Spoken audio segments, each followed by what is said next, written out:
السلام عليك يا أبا عبد الله. أعوذ بالله من الشيطان اللعين الرجيم. بسم الله الرحمن الرحيم. الحمد لله رب العالمين، والصلاة والسلام على أشرف الأنبياء والمرسلين سيدنا أبي القاسم محمد وعلى أهل بيته الطيبين الطاهرين، واللعنة الدائمة على أعدائهم أجمعين. أما بعد، فقد قال الله تبارك وتعالى في كلامه الحميد وفرقانه المجيد وقوله الحق وهو أصدق القائلين. بسم الله الرحمن الرحيم. فاذكروني أذكركم واشكروني ولا تكفرون.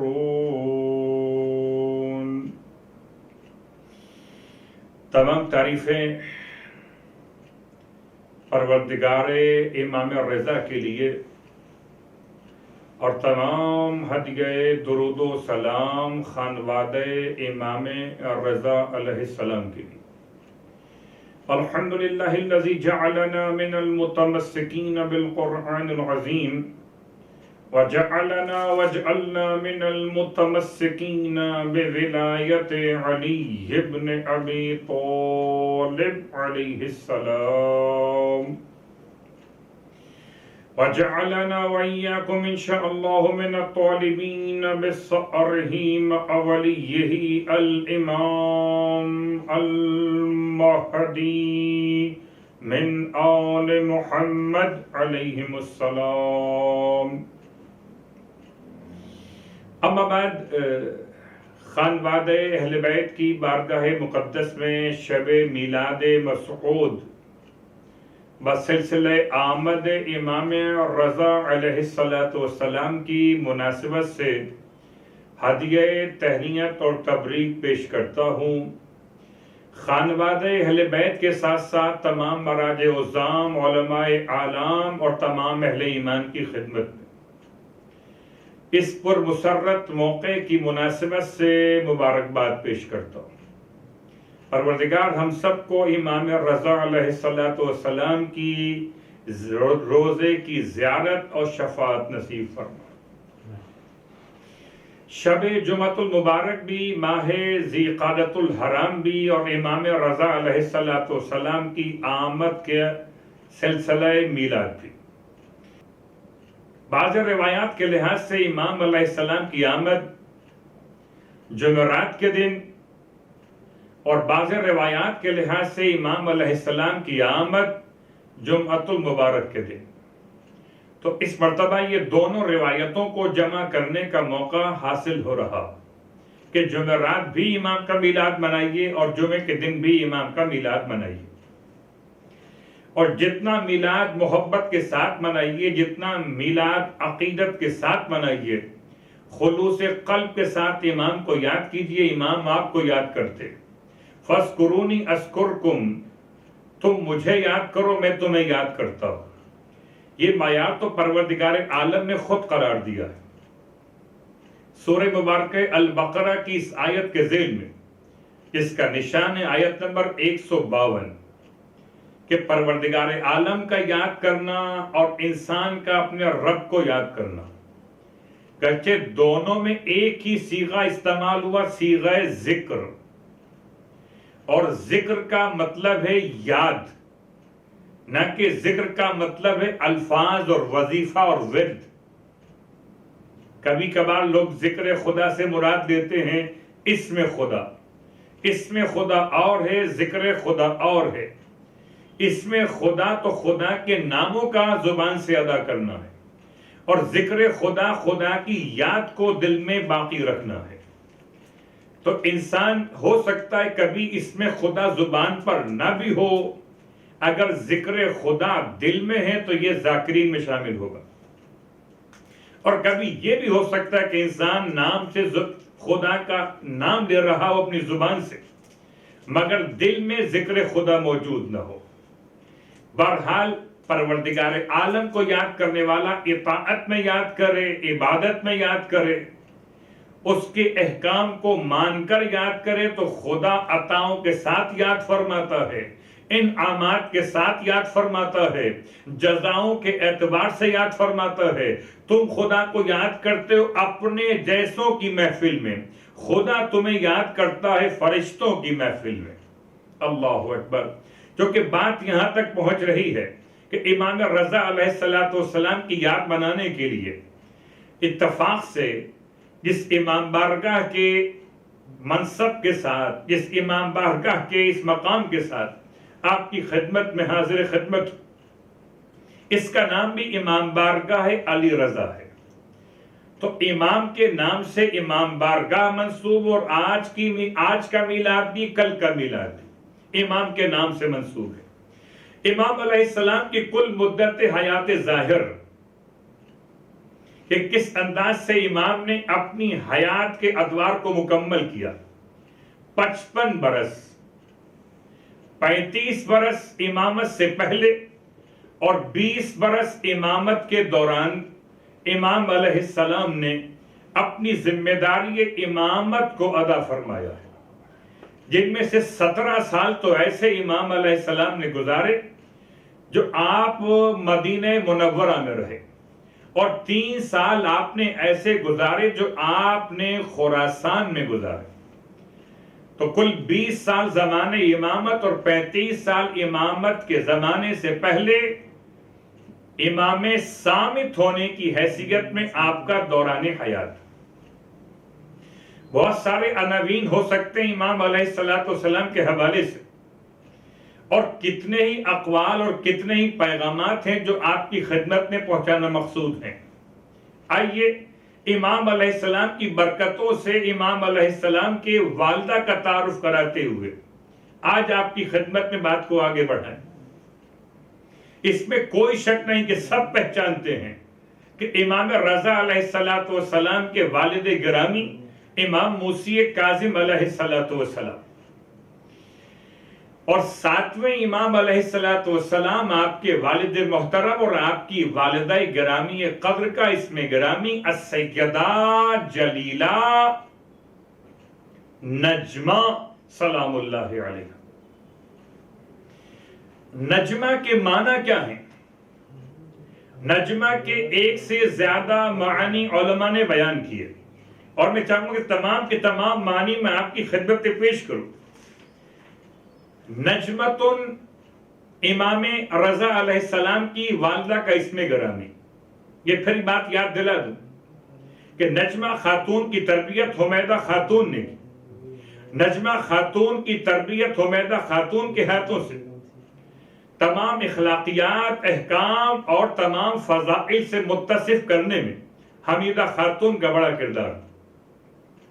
سرکار ختمی کی مرتبہ صلی اللہ علیہ وآلہ وسلم نے حالت خواب میں امام موسی کاظم علیہ السلام سے بھی ارشاد فرمایا کہ ان کو نکاح میں لیجئے کہ خدا ان کے ذریعے سے زمین پر اپنی حجت کو تمام کرنے والا ہے. اور اللہ کے رسول صلی اللہ علیہ وآلہ وسلم نے جناب حمیدہ خاتون کے بھی خواب میں آ کر اس بات کا اشارہ فرما دیا کہ اے حمیدہ نجمہ کو اپنے بیٹے موسی کاظم کے نکاح میں رکھ دو کہ خدا اس کے ذریعے سے ایسا بیٹا عطا فرمائے گا جو روئے زمین پر افضل ترین قرار پائے گا. اللہ اکبر. نجمہ خاتون کی بات بھی ہو رہی ہے، اور نجمہ خاتون کے خاص اسم کے ترجمے پر غور کیجئے گا. مختلف علماء لغت نے ترجمہ اس انداز سے بیان کیا. کہتے ایک ترجمہ ہے طلوع اور ظہور، جو ظاہر ہو اور طلوع کرے اسے نجمہ کہتے ہیں. ایک ترجمہ ہے بغیر تنے والا درخت سورہ مبارک الرحمن میں پروردگار عالم نے لفظ نجمہ کو استعمال کیا، النجم والشجر یسجدان، النجم کے اعتبار سے، تو بغیر تنے والا درخت، سید القوم، نجم سید القوم، فارس القوم، قوم کا بہادر ترین فرد، نجم قوم کا سردار، نجم کوکب چمکتا ہوا ستارہ، نجم ثریا، نجم پانی کی عمدگی، نجم تلوار کی چمک، نجم اور وقت مخصوص، نجم۔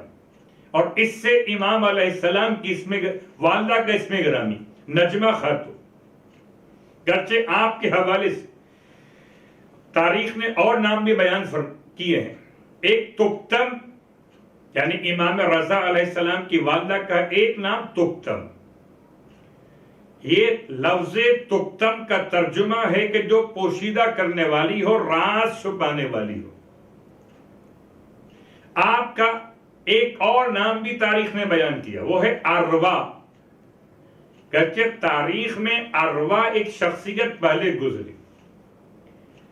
جناب عبد المطلب کی بیٹیوں میں سے ایک بیٹی کا نام تھا اروا، سرکار ختمی مرتبہ صلی اللہ علیہ وآلہ وسلم کی پھوپھی اروا۔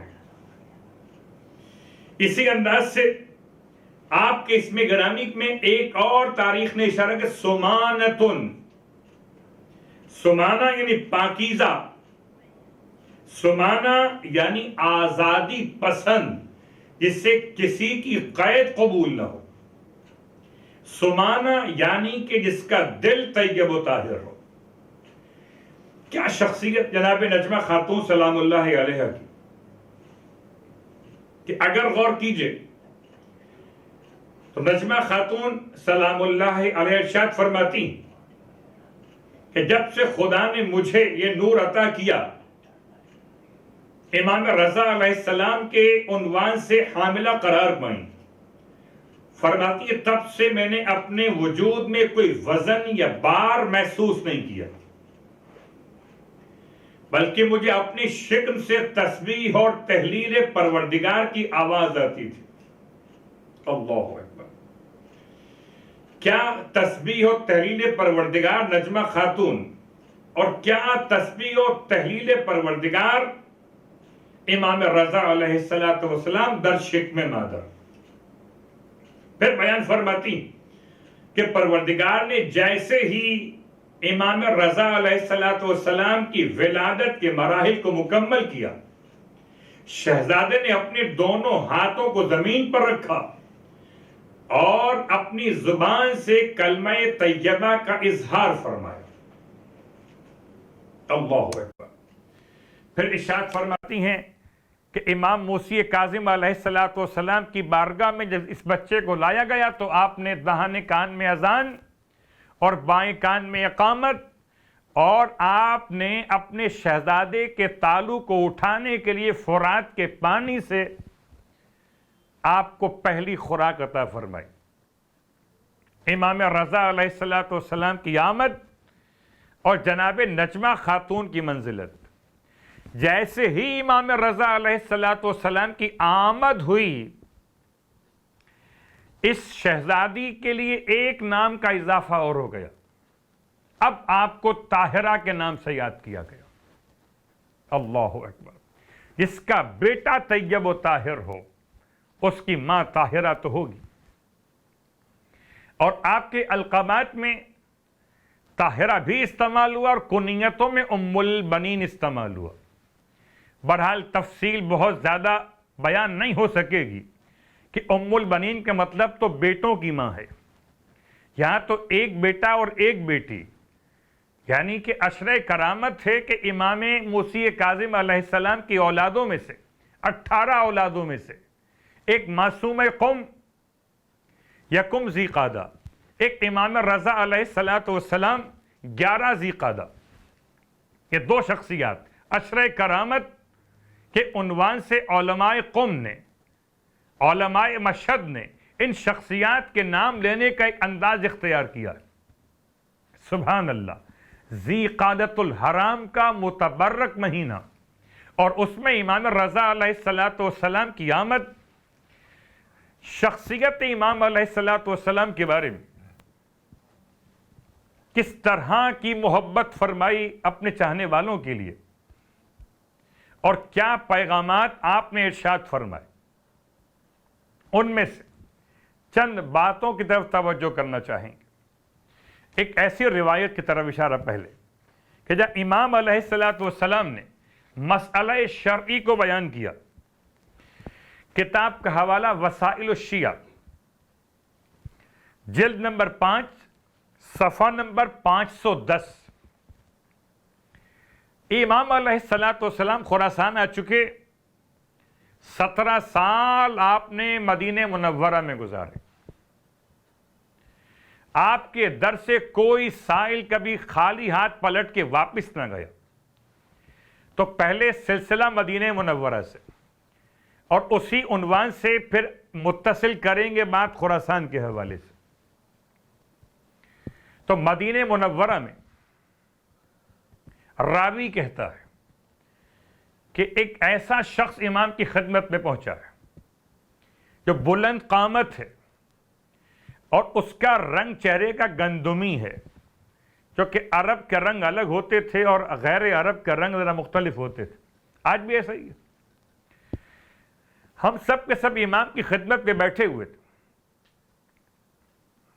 یسع بن حمزہ کہتے ہیں کہ امام علیہ السلام کی خدمت میں میں موجود تھا اور دیگر امام کے چاہنے والے موجود تھے۔ یہ اجنبی مسافر وارد مجلس امام رضا علیہ السلام ہوا اور امام کو آگے سلام پیش کیا۔ امام کو سلام پیش کرنے کے بعد امام نے سلام کا جواب دیا، اور یہ امام کی محفل میں آ کر بیٹھ گیا۔ اس نے امام کی خدمت میں عرض کی، مولا میں اپنے وطن میں صاحب حیثیت ہوں، مجھے اپنے وطن میں کسی کی امداد کی حاجت نہیں ہے، مگر مولا میں حالت مسافرت میں حج کرنے آیا تھا، واپس پلٹ رہا ہوں حج سے، مگر حالت مسافرت میں زیادہ راہ ختم ہو گیا، مجھے اپنے وطن تک جانے کے لیے زیادہ راہ کا سلسلہ چاہیے۔ امام نے ارشاد فرمایا، اچھا بیٹھ جائیے۔ جب تمام لوگوں سے باتیں مکمل کر لی تو امام علیہ الصلوۃ والسلام نے ارشاد فرمایا کہ ہم جا رہے ہیں اندر۔ امام اٹھ کے چلے گئے بیت الشرف کے اندر، اور بیت الشرف میں جانے کے بعد امام علیہ الصلوۃ والسلام نے، بعض علماء نے وضاحت کی، کتاب کا حوالہ مناقب آل ابی طالب اور فروع کافی، وضاحت کی کہ امام نے 200 درہم بیت الشرف میں پردے کے پیچھے سے ہاتھ نکال کر اس حج کرنے والے حاجی کو عطا فرمائے، جو مکۃ المکرمہ سے حج کرنے کے بعد مدینے پہنچا تھا، امام کی زیارت کی تھی اور امام سے اپنے مسئلے کو بیان کیا تھا۔ امام علیہ السلام نے ارشاد فرمایا، یہ 200 درہم لیجئے اور آپ یہاں سے چلے جائیے۔ اس نے کہا تھا کہ مولا میں غریب نہیں ہوں، میں جب اپنے وطن پہنچوں گا تو آپ کی طرف سے دی گئی رقم کو بطور صدقہ لوگوں میں تقسیم کر دوں گا۔ امام نے پس پردہ بیت الشرف سے ارشاد فرمایا، یہ لے جاؤ اور ہماری طرف سے صدقہ کرنے کی ضرورت نہیں ہے، تم لے کر جاؤ اور اپنے وطن تک پہنچو، اور اب اس سے پہلے کہ تم ہمیں دیکھو ہم تمہیں دیکھیں، تم رخصت لے لو۔ حکم امام تھا، اٹھ کے جانا پڑا، وہ درہم لے کے چلا گیا۔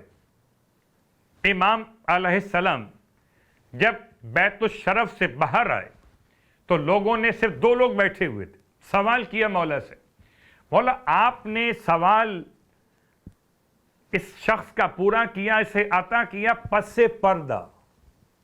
ارشاد فرمایا، عزت دار شخص، ایک مومن، صاحب ثروت، صاحب حیثیت، اس کے چہرے پر سوال کی ذلت نہیں دیکھنا چاہتا تھا. اللہ اکبر. اس لیے پس پردہ بیت الشرف سے اسے دیا گیا. پھر ارشاد فرمایا سرکار ختم یہ مرتبہ احمد مجتبی محمد مصطفیٰ صلی اللہ علیہ وآلہ وسلم کے فرمان ذی قدر کو فرمایا. اللہ کے حبیب نے ارشاد فرماتے مولا المستتر بالحسنہ تعدل 70 حجتاً. فرماتے پوشیدہ طور پر نیکی کو انجام دینا تعدل برابر ہے میزان کے لحاظ سے، ثواب کے لحاظ سے، جزا کے لحاظ سے 70 حجوں کے. اور کورونا کے اعتبار سے اس وبائی کیفیت میں اس مرتبہ حج پر جانے والے بہت سارے خواہش مند آنکھوں سے آنسو بہا رہے ہوں گے کہ حج پر نہیں جا سکیں گے اس سال. امام کی روایت پہ غور کیجئے. فرماتے ہیں المستتر بالحسنہ، اگر کوئی انسان پوشیدہ طور پر کسی نیکی کو انجام دے تعدل 70 حجتاً، تو اس کے نام اعمال میں 70 حجوں کے برابر ثواب لکھا جاتا. اور جب بات پوشیدہ نیکی کے اعتبار سے امام نے واضح فرمائی اپنے جد کا فرمان تلاوت فرماتے ہوئے، تو اس کے ساتھ ساتھ اپنے جد کے فرمان کو مکمل کیا. وَالْمُزِيُّ بِالسَّيِّئَةِ مَخْذُولٌ، اور اگر کوئی گناہوں کو سب کے سامنے انجام دے، المُزِيُّ اذاعتن، اعلان کرے، پھیلائے، انتشار کرے اپنی برائی کو، مخذول، ایسا شخص رسوا کر دیا جاتا ہے.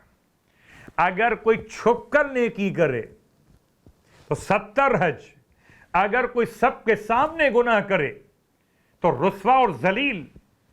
والمستتر بہا مغفور، اور اگر کوئی چھپ کر گناہ کر بیٹھے تو پروردگار عالم اس کے گناہوں کو معاف کر دیتا ہے. امام رضا علیہ السلام کی بارگاہ مقدس میں سائل کا آنا اور سائل کا آنے کے بعد اپنے لیے امداد کا سوال کرنا. اسی طرح ایک اور روایت آپ کی خدمت میں، اور ایسی روایت کہ جس کو بڑی دقت کے ساتھ پیش کر رہا ہوں. امام رضا علیہ السلام کا ظالم حکمران کے سامنے اپنے حق کا مطالبہ کرنا کیسے ممکن ہوا؟ وہ بھی ایک مسافر کا مسئلہ، یہ بھی ایک مسافر کا مسئلہ. امام رضا علیہ السلام جس وقت خراسان میں تھے، اس وقت کے خلیفہ نے یعنی کہ مامون الرشید نے پیر اور جمعرات کا دن عوام سے ملاقات کا دن رکھا تھا. محمد بن سنان کہتے ہیں کہ ان میں سے ایک دن ایسا کہ امام بھی موجود تھے اور مامون امام رضا کے دائیں جانب بیٹھا ہوا تھا کہ مامون کو اطلاع دی گئی کہ ایک متقی پرہیزگار شخص نے چوری کر لی. غور کیجئے گا، متقی پرہیزگار شخص نے چوری کر لی. اس نے حکم دیا کہ چور کو حاضر کیا جائے. گئے کارندے مامون کے، اور مامون کے سامنے چور کو لے کر آ گئے. مامون نے چور کے چہرے کو دیکھا تو اس کی پیشانی پر سجدوں کا نشان تھا. اتنے سجدے کے پیشانی پر گڑھے پڑے ہوئے. مامون نے اس سے کہا تمہیں شرم نہیں آتی؟ اس مذہبی چہرے کے ساتھ تم نے چوری کی؟ عابد نے بغیر ڈرے ہوئے، بغیر سہمے ہوئے مامون سے کہا مجبوری میں کی ہے، لاچاری میں کی ہے. کیوں؟ کیا مجبوری؟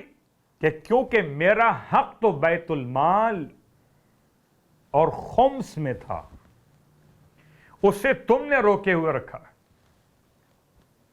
احتیاج سے مجبور ہو کر میں نے چوری کی.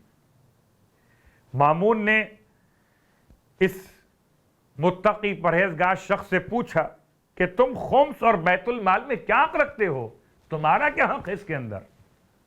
عابد نے کہا کہ کیا تو نے خداوند عالم کی کتاب میں آیت نہیں پڑھی سورہ انفال کے اندر 10ویں پارے کی پہلی آیت، وَاعْلَمُوا أَنَّمَا غَنِمْتُم مِّن شَيْءٍ فَإِنَّ لِلَّهِ خُمُسَهُ وَلِلرَّسُولِ وَلِذِي الْقُرْبَى وَالْيَتَامَى وَالْمَسَاكِينِ وَابْنِ السَّبِيلِ. سورہ انفال اور اس کے بعد سورہ الحشر کی آیت نمبر 7 کو پڑھا. بیت المال اور خمس کا مسئلہ، دو مقامات سے آیتیں پڑھی. کس نے؟ اس شخص نے جس نے چوری کی تھی. اور کہنا میں مسافر اثناء سفر میں غریب ہو گیا، اور چونکہ اس آیت میں مسافر کا حق بیان کیا گیا ہے کہ خمس کا مال اس مسافر کو بھی ملے گا جو اثناء سفر میں زاد راہ ختم ہو جانے کی بنیاد پر غریب ہو گیا، تو میرا حق بنتا اس خمس کے اندر. اس کے بعد کہتا ہے مامون سے کہ تو مجھے میرا حق کیوں نہیں دیتا؟ مجھے میرا حق دے دے، میں وطن چلا جاؤں گا. اللہ اکبر. تو میں حقدار بھی ہوں اور آیات سے واقف بھی ہوں. مامون نے تکبر کے ساتھ کہا اب تم الہی حد کے جاری ہونے کا انتظار کرو تو اسلام نے چور کے بارے معین کر دی ہیں. ہم تمہاری بیہودہ باتوں کی بنا پر حدود الہی کے جاری کرنے سے نہیں اپنے آپ کو روک سکتے. دھمکی دی حد جاری کرنے کی. حد جاری کرنے کا مطلب ہاتھ کاٹ دینا، یعنی ہماری فقہ کے لحاظ سے انگلیاں کاٹ دینا، برادران کے اعتبار سے ہاتھ کاٹ دینا.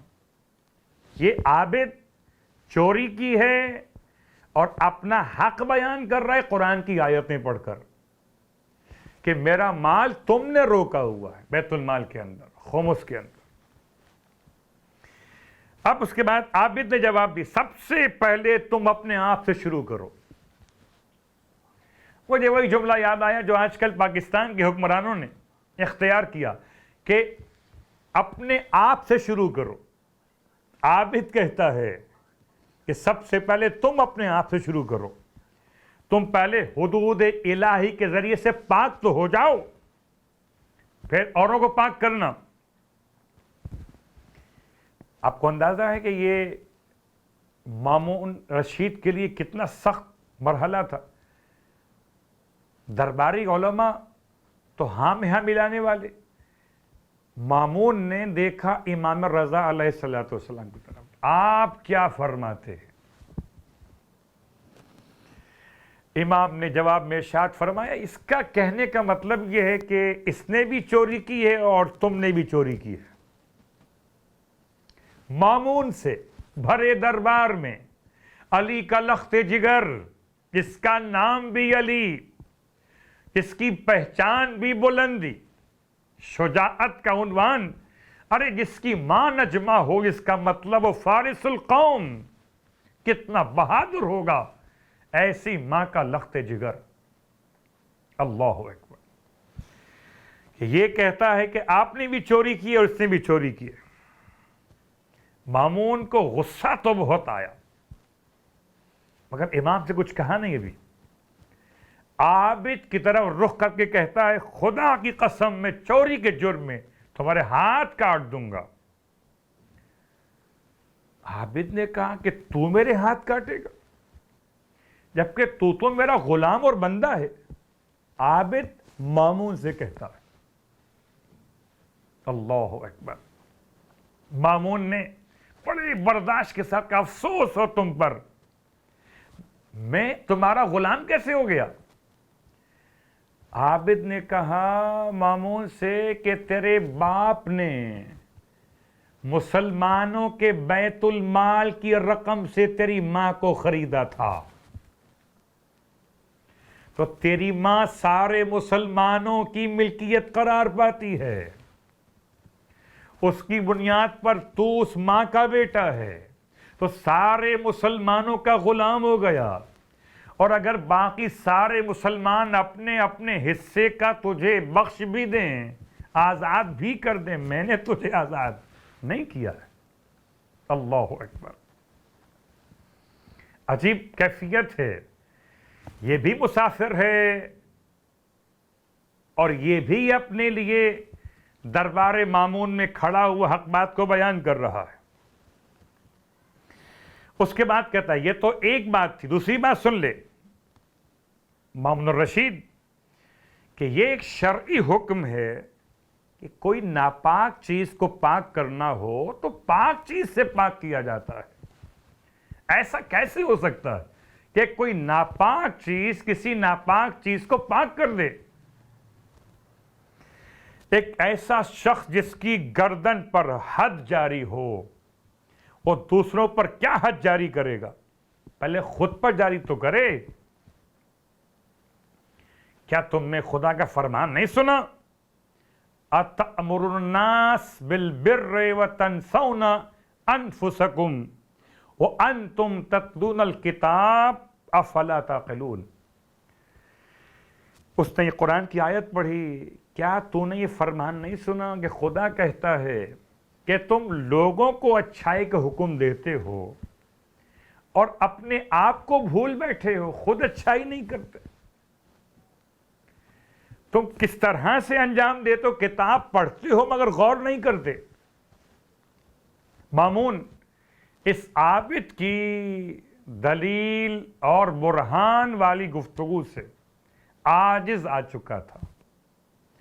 اس نے رخ موڑا امام رضا علیہ السلام کی طرف اور کہنے لگا آپ کیا فرماتے ہیں اس کے بارے میں؟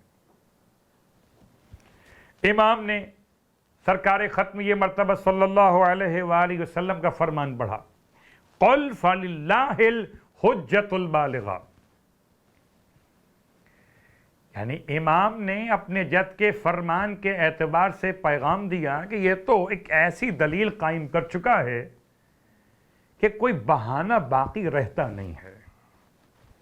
اور وہ دلیل یہ جنہیں ایک جاہل اور اپنی نادانی کی وجہ سے عمل کرتا ہے، جس طریقے سے ایک عالم اپنے علم کے ذریعے سے اس سے آگاہ ہو جاتا ہے، اور دنیا اور آخرت دونوں دلیلوں پر قائم ہیں۔ اس عالم محض نے بھی اپنے لیے حجت اور دلیل پیش کی ہے۔ اللہ اکبر، عجیب وقت تھا۔ اس وقت مامون نے عابد کو آزاد کرنے کا حکم تو دے دیا اور لوگوں سے منہ موڑ لیا، اور امام علیہ السلام سے ویسے ہی باتیں کرنے لگا۔ اسی دوران مامون نے اپنا تمام بغض اور کینے سے کام لیتے ہوئے امام کو شہید کرنے کا ارادہ کیا تھا۔ گویا کیفیت کیسی ہے کہ امام کی عطاؤں پر ہم آج بات کر رہے ہیں۔ ایک عطا عطائے علم ہے، ایک عطا عطائے مال ہے۔ عطائے علم کے اعتبار سے ایک اور آپ کی خدمت میں تذکرہ مکمل کرو۔ امام رضا علیہ السلام کی بارگاہ مقدس میں کتاب کا حوالہ وسائل الشیعہ، جیسے کہ آغاز میں اشارہ کیا گیا تھا۔ امام کی خدمت میں دو مسافر پہنچے، دو مسافر، خراسان کا واقعہ۔ دونوں کی مسافرت اور مسافت برابر ہے۔ کیا مطلب؟ ایک ہی جگہ سے آئے ہیں اور ایک ہی انداز کا قیام ہے، یعنی 10 دن سے کم قیام کرنا ہے، اور فاصلہ مسافت کا برابر ہے۔ اور دونوں نے آ کر امام سے مسئلہ نماز کا پوچھا، مولا آپ بتائیے ہمیں نماز کیسی پڑھنی چاہیے؟ یعنی کہ نماز قصر اور نماز تمام، نماز کامل اور نماز قصر۔ 4 رکعتی نماز کو حالت مسافرت میں مسافر کی ذمہ داری کہ مسافت شرعی کے بعد اگر قیام عشرہ نہ ہو تو اپنی نماز 4 رکعتی نماز کو 2 رکعتی نماز عنوان قصر کے ساتھ مکمل کر. ابھی سوال کر رہے ہیں امام سے دونوں کہ مولا آپ بتائیے ہماری نماز پوری پڑھنی ہے یا قصر پڑھنی ہے؟ امام نے دونوں میں سے ایک کو بتایا کہ تم نے نماز پوری پڑھنی ہے اور تم نے نماز قصر پڑھنی ہے. دوسرے سے فرمایا. دونوں حیران ہوئے, ایک دوسرے کا چہرہ دیکھا, آئے بھی ایک جگہ سے ہیں, قیام بھی ایک جیسا ہے, اگر مسافر ہیں تو دونوں مسافر اور اگر مقیم ہیں تو دونوں مقیم ہیں. یہ امام نے فرق کیوں فرمایا کہ تم میں سے ایک نماز پوری پڑھے گا اور ایک نماز قصر پڑھے گا؟ تو اب امام کا جواب سنیے. ارشاد فرمایا کہ اس شخص کے بارے میں جس کو فرمایا تھا مولا نے کہ تمہاری نماز پوری ہوگی کہ تم نے ارادہ کیا ہے بادشاہ سے ملاقات کا, اور چونکہ بادشاہ ظالم ہے تو ظالم سے ملاقات کے لیے اگر سفر کا ارادہ کیا جائے تو نماز قصر نہیں ہوتی, کیونکہ ظالم سے ملاقات کا ارادہ بھی ظلم ہے. اللہ اکبر. یہیں سے مجھے وہ جملہ یاد آ رہا ہے, آپ کے والد بزرگوار امام موسی کاظم علیہ السلام کا واقعہ. جبکہ امام علیہ السلام کا چاہنے والا جمال, اونٹوں کا ساربان صفوان, اس نے اونٹ کرائے پر دیے تھے ہارون رشید کو. جب امام کے پاس آیا, ہارون گیا حج کے لیے اور اس نے اونٹ کرائے پہ لیے حج پہ جانے کے لیے. یہ امام کے پاس پہنچا, امام نے سوال کیا کہ تمہارے اونٹ کا مولا سب کرائے پہ دیے ہوئے. ارشاد فرمایا تھا مولا نے, کسے کرائے پہ دیے؟ کہا ہارون رشید کو. فرمایا کرایہ مل گیا؟ کہ نہیں, کرایہ تو آ کے دے گا. کہا کرایہ چونکہ آ کے دے گا تو تم تو دعا کرتے رہو گے خیریت سے واپس آ جائے.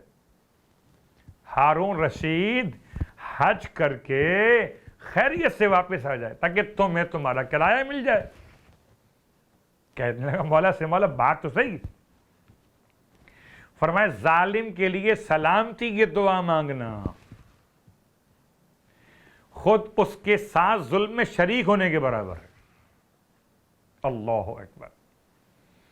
جیسے امام کا پیغام سنا, ابھی اونٹ گئے نہیں تھے, صرف معاملات طے ہوئے تھے, یہ فوراً امام کے پاس سے نکل کے پہنچا ہارون رشید تک اور ہارون سے کہتا ہے میں نے اپنے سارے اونٹ بیچ دیے, میں نے یہ کام ہی چھوڑ دیا. ہارون نے کہا میں خوب جانتا ہوں کس کے کہنے پر تو نے اونٹ بیچے. تو ظالم کے لیے سلامتی کی دعا مانگنا بھی ظلم اور ظالم سے ملاقات کے لیے سفر کرنا بھی ظلم, معصیت. اور جب معصیت ہو پھر نماز قصر نہیں ہوتی, نماز پوری پڑھنا ہوتی. عجیب بات, نماز قبول نہیں ہوگی اپنے مقام پر, نماز پڑھنی مگر پوری پڑے گی. ایک کا سفر شرعاً جائز ہے, نماز قصر ہے. ایک کا سفر شرعاً حرام ہے, نماز پوری پڑھنا ہوگی. جب بات نمازوں کی آ رہی تھی تو امام رضا علیہ السلام کی بارگاہ مقدس سے کچھ نمازوں کا تذکرہ آپ کی خدمت میں کر دوں. خاص طور سے ایک ایسی نماز کہ جو امام رضا علیہ السلام کی بارگاہ مقدس سے عظیم الشان تحفہ ہے, اور انشاءاللہ اس نماز کا حوالہ مختلف کتابوں سے آپ کو مل سکے گا. خاص طور سے قطب راوندی نے اپنی کتاب شفا بخش اور مشکل کشا کے عنوان میں اس کو لکھا ہے. کہتے ہیں کہ امام نے ارشاد فرمایا کہ جب بھی کوئی اتنا شدید ترین کوئی کام, کوئی مشکل آپ کی آ کر آپ کو پریشان کرے, مشکل دور نہ ہوتی ہو، حاجت پوری نہ ہوتی ہو، تو 2 رکعت نماز حاجت کی نیت سے نماز پڑھیے. امام رضا علیہ السلام کا تحفہ. 2 رکعت نماز پڑھیے نماز حاجت کی نیت سے.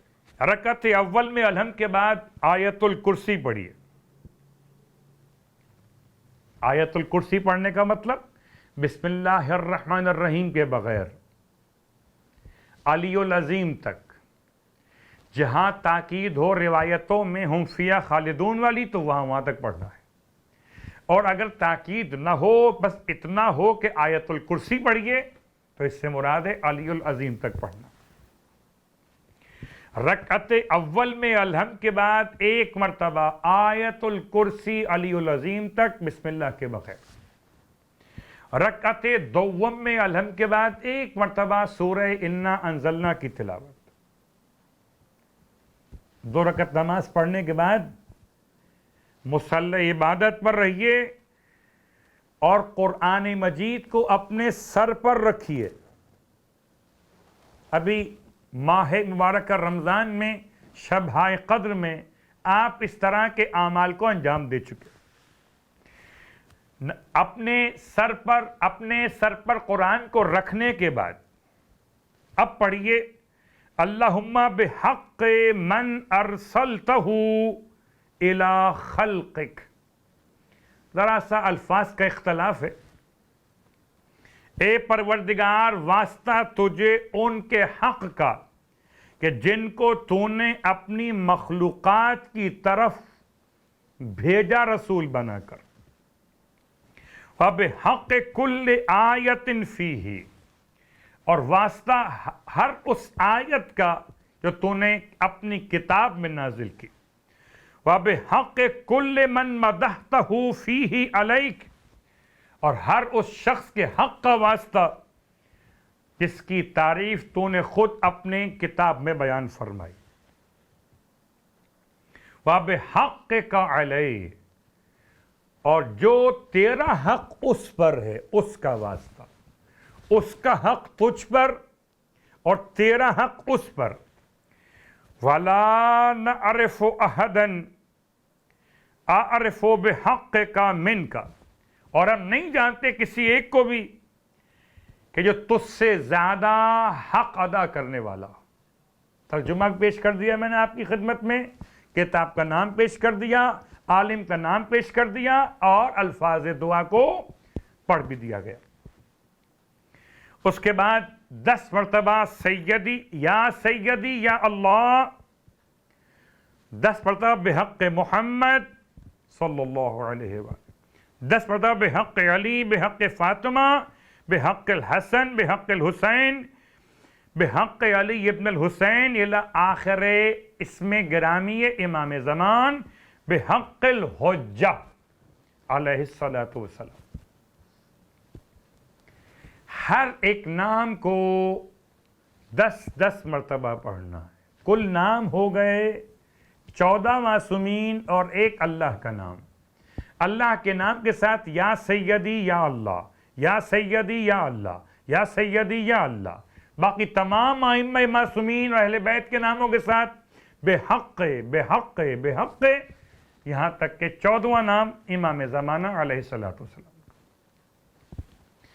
امام فرماتے ہیں اگر کوئی اس طرح سے اپنی حاجت کو خدا کی بارگاہ میں پیش کرے گا تو پروردگار عالم اس کی حاجت کو پورا فرمائیں گے. یہ ایک نماز امام رضا علیہ السلام کی بارگاہ مقدس. اور آپ کی خدمت میں امام کی بارگاہ مقدس سے ایک چھوٹا سا عمل اور آپ کی خدمت میں عرض کر رہا ہوں کہ یہ عمل ایسا ہے کہ جو واقعاً بڑا مجرب ترین عمل ہے. امام رضا علیہ السلام کا مخصوص درود ہے. اس درود کے الفاظ میں ادا کر رہا ہوں، یہ آپ کو مفاتی کے اندر باب زیارات میں امام رضا علیہ السلام کی زیارات کے ذیل میں مل جائے گا. اللہم صلی علی علی ابن موسیٰ الرضا المرتضی الامام التقی النقی وحجتک علی من فوق الارض ومن تحت الثری الصدیق الشہید صلاۃً کثیرۃً تامۃً ذاکیۃً متواصلۃً متواترۃً مترادفتً کافضل ما صلیت علی احد من اولیائک. کہنے کو تو یہ ایک طویل سا جملہ آپ نے سماعت فرمایا، لیکن اگر آپ اسے بار بار پڑھیں گے تو زبانی یاد ہو جائے گا. اے خدا درود نازل فرما علی ابن موسیٰ پر، الرضا، الامام، التقی، النقی، یہ تمام صفات مولا کی. وحجتک علی من فوق الارض، اور اس کے لیے تیری حجت جو زمین کے اوپر رہتے، ومن تحت الثری، جو زمین کے نیچے رہتے ہیں ان کے لیے بھی یہ حجت. الصدیق، سچے، الشہید، صلاۃً کثیرۃً، ایسا درود جو بہت زیادہ ہو، مکمل ہو، متواتر ہو، بڑھنے والا ہو، ایک پے در پہ واقع ہوا ہو، ایسا درود جو تو نے اپنے کسی بھی ایک ولی پر نازل فرما. کافضل ما صلیت علی احد من اولیاء. یہ درود تلاوت کرنا ہے آپ کو 110 مرتبہ روزانہ 40 دن تک، اپنی حاجت روائی کے لیے. دسترخوان امام رضا علیہ الصلوۃ والسلام، یہ دسترخوان وظائف، دسترخوان اوراد امام کی عطاؤں کا سلسلہ. یقیناً میلاد مکمل نہیں ہوگا جب تک کہ منقبت اور مولا کے فضائل بیان کرنے کے لیے اشعار کی زبان میں کلام نہ پیش کیے جائے. لیکن اس سے پہلے وقت قبولیت دعا، اور میں اس سے پہلے بھی اسی بارگاہ سے اور دیگر مقامات سے یہ بات پیش کر چکا ہوں کہ دیکھیے یہ دعا جو میں مانگنے والا ہوں، یہ دعا میلاد کے مکمل ہونے کا اعلان نہیں ہے. یہ بالکل ایسے جیسے نماز مکمل نہیں ہوتی مگر بیچ میں دعائے قنوت آ جاتی. یہ دعائے قنوت کی طرح سمجھیے کہ دعا ہم منگوائیں گے، اس کے بعد پھر منقبت خواہ حضرات اپنا کلام اور منقبت امام رضا علیہ السلام کی شان کے اعتبار سے بیان کریں گے.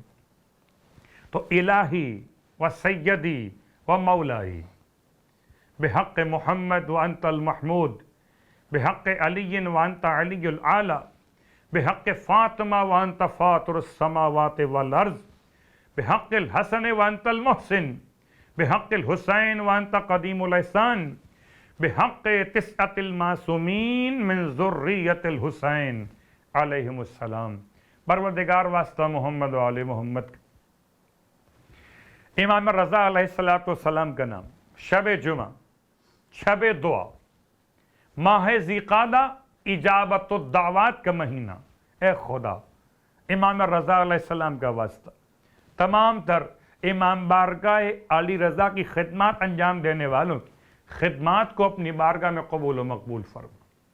پروردگار تمام اہل ایمان جہاں تک ہماری آواز پہنچے اور جہاں تک آواز نہ پہنچے، ہر مومن اور مومنہ کی تمام تر حاجات شرعیہ کو بحق امام رضا علیہ السلام پورا فرما. بار اللہ واسطہ محمد و آل محمد.